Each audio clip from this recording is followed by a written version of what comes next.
Moin, ich bin der Hannes. Ich habe 2 Kinder und ein Haus.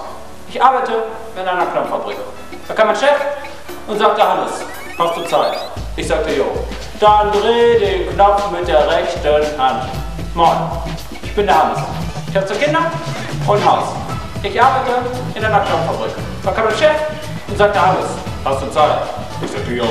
Dann dreh den Knopf mit der linken Hand. Moin, ich bin der Hannes. Ich habe 2 Kinder und ein Haus. Ich arbeite in einer Knopffabrik. Da kam mein Chef und sagte: Hannes, hast du Zeit? Ich sagte: Jo. Dann dreh den Knopf mit beiden Flügeln. Moin, ich bin der Hannes. Ich habe 2 Kinder und ein Haus. Ich arbeite in einer Knopffabrik.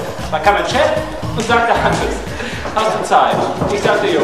Dann dreh den Knopf mit dem rechten Bein. Moin, ich bin der Hannes.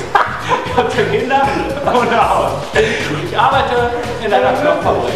Dann kam mein Chef und sagte: Hannes, hast du Zeit? Ich sagte: Jo. Dann dreh den Knopf mit dem linken Bein. Moin, ich bin der Hannes. Ich habe 2 Kinder und ein Haus. Ich arbeite in einer Knopffabrik. Dann kam mein Chef und sagte: Hannes, hast du Zeit? Dann dreh den Knopf mit dem ganzen Kopf. Moin, ich bin der Hannes. Ich habe 2 Kinder und ein Haus. Ich arbeite in einer Knopffabrik. Da kam mein Chef und sagte: Hannes, hast du Zeit? Ich sagte: mir ist schlecht. Dann kurz den Boden doch ganz voll.